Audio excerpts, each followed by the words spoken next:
In the movie Gladiator, he says, "Death smiles at us all. All a man can do is smile back."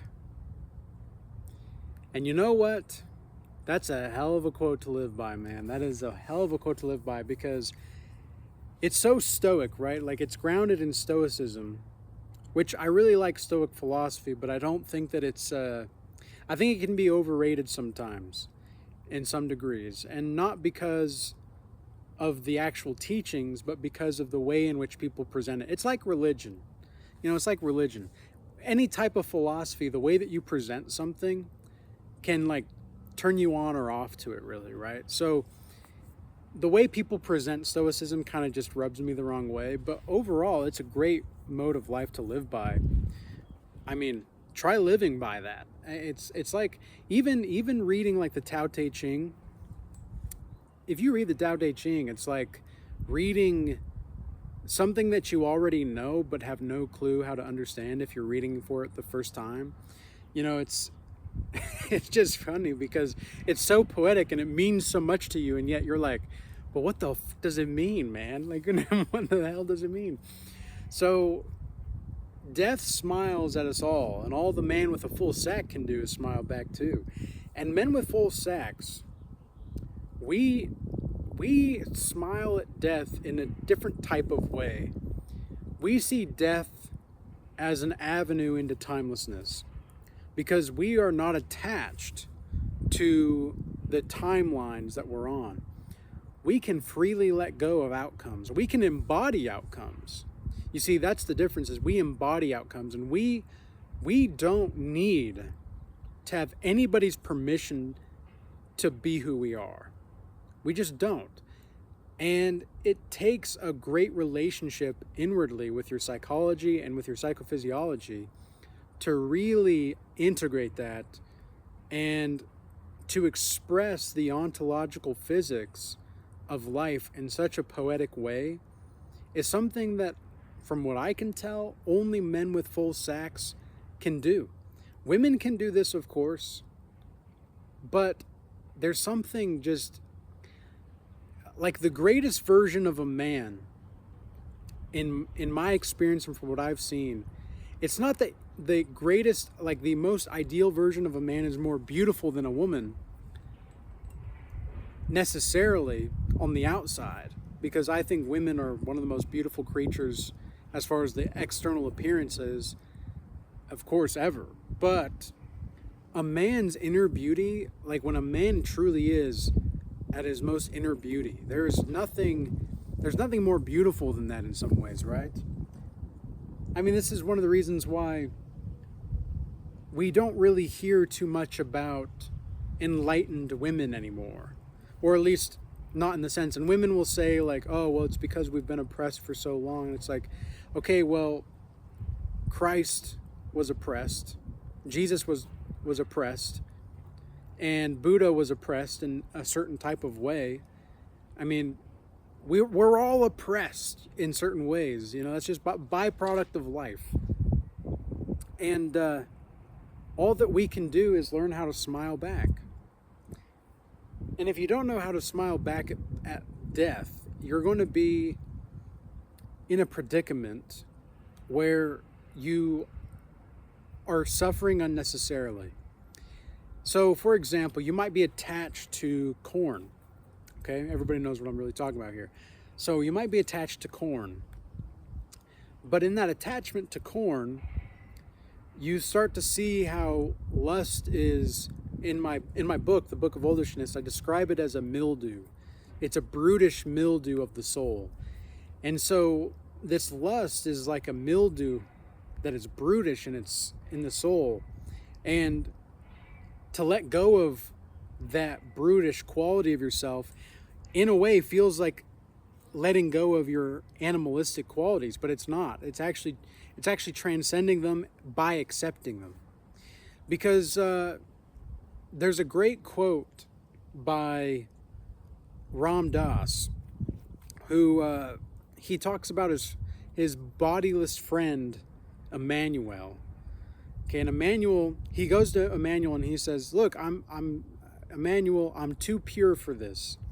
I'm too pure for this world, right? Like, that's kind of the approach that he's taking. He's like, what do I do here? Like, I feel like I'm just a horny celibate. And Emmanuel, this bodiless friend of his, says to him, well, Ram Dass, you're in school. Why don't you just try taking the curriculum? Well, that's really something to think about. Okay, that's really something to think about, because if you start to think about being a human as a course that you're taking, it would be kind of silly to enroll in a school without taking the course, right? So it's not that we are trying to obliterate or conquer lust. We conquer it by just accepting it for what it is. And here's another thing about smiling at death. I just thought about this. Can you, in all circumstances, be joyful? Because it's really easy to be joyful when things are really moving well for you in life. You know, if it's not the construction, it's a helicopter. If it's not a helicopter, it's like an airplane. Like, this doesn't happen until I do videos, I swear. It's just so funny. But there's an example. I could have gotten super frustrated, right? I could have gotten super they're gonna ruin my video. Oh, this is gonna happen, that's gonna happen, this is gonna happen. Or I could just laugh a little bit and move on, because I know it's all things must pass. Like George Harrison says in his song, right? All things must pass. All things must pass away. But anyway, I like singing like that. I'll sing like that to myself in my own time sometimes. I'll just kind of start dancing and singing with myself. But alas, the point that we're making here is that, can you be joyful in all circumstances? Can your internal state be so radiant and so jubilant that the external forces don't even matter anymore?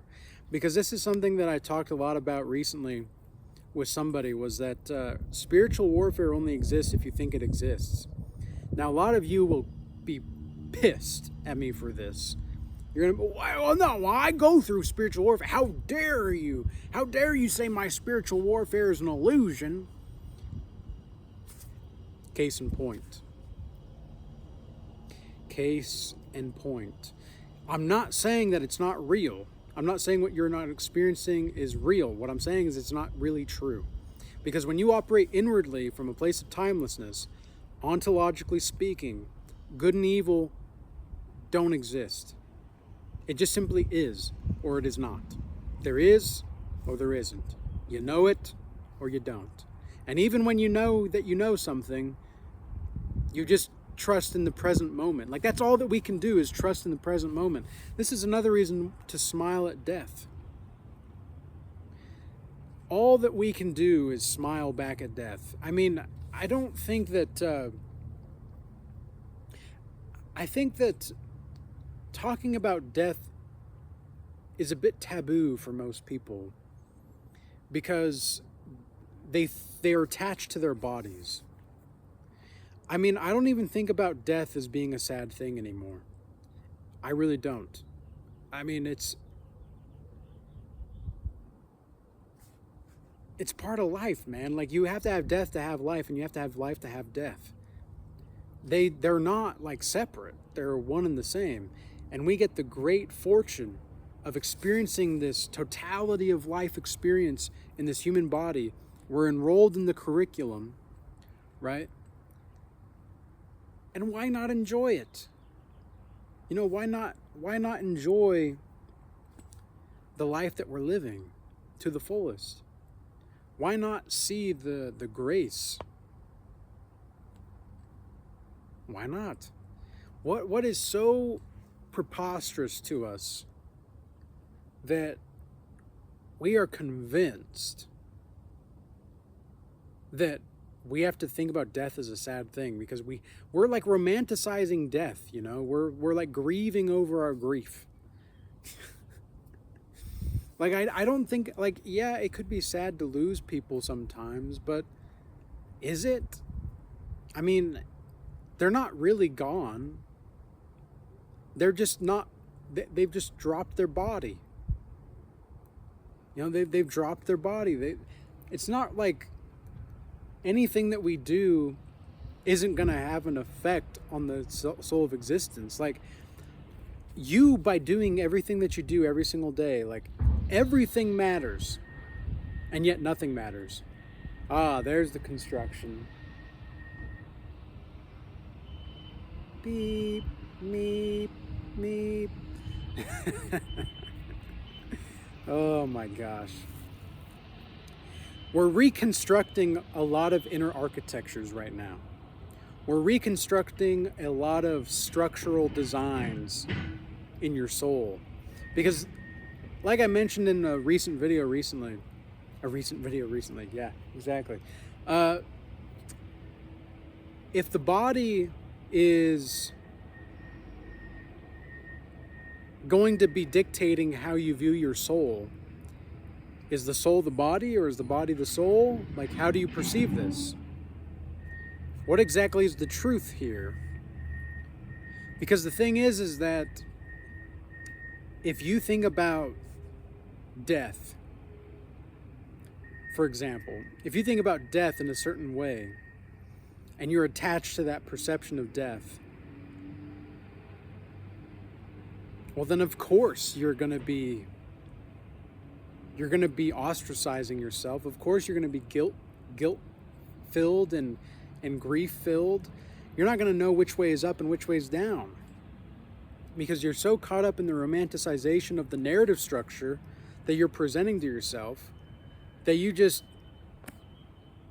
fall apart. And now we've got to rebuild everything, man. We've got to rebuild it.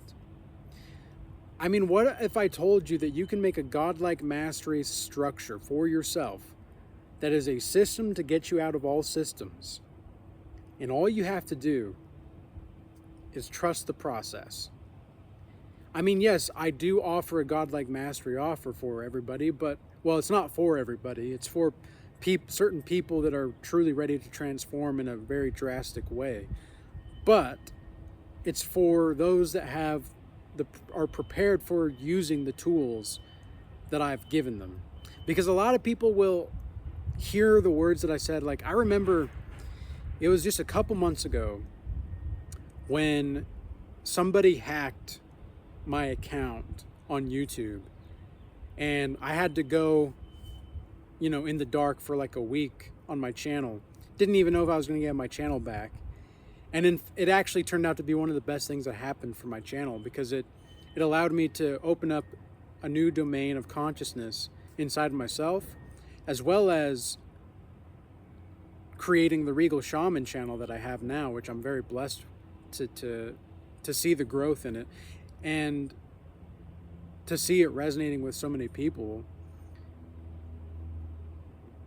But I also, in that time, I was like, wow, you know, I saw how many people reached out to me, and they were like, oh, what am I going to do without your, like, my daily dose of your videos? What am I going to do? It's like, I hope you apply what I talk about. Like, I hope you don't need me so much in your day-to-day life that you need me to hold your hand every step of the way. Like, yes, we're all going to be walking everybody home together, so to speak, right? Like Ram Dass says, we're going to be walking home everybody together, of course, but holy moly, man, like, I hope you apply what I talk about. I hope you apply it. I don't want you to be attached to me. I want you to be who you are. And that requires you to let go and not be attached. You need to allow, exactly, the ball needs to drop, bro. But you need to let the old timeline die, so that you're constantly being renewed by your own mind. you know what's crazy is they looked like they were just about done with the road. I mean, how long are they going to take to build this dang road? I guess that's a good question, huh? How long are you going to take to build the road that you're trying to walk? I mean, it depends on if you're paving your own path or not, I guess, but I think I got the main points that I wanted to get across in this video. It's getting kind of hot, and I'm starting to sweat a little bit more than I want to. But anyways, I hope that everybody stays blessed out there. I hope that this video is useful and insightful for you. Stay full sacked up. Don't let the gooners get you down. And see the divinity of gooners. And if you made it this far into the video and this is resonating with you, write Regal Timeline Narrative or Regal Structure Timeline in the comment section so that I know that you are understanding what I'm saying here rather than just hearing it because it sounds nice. Like, yeah, I know come on now. Like, I know I'm the shit. I know. That's just my mentality though. Like, that's just my mentality. And I'm not attached to it. But I hope that this is actually being applied. You know, I hope that this is being applied. So, with all that being said, stay blessed. Peace. Until next time.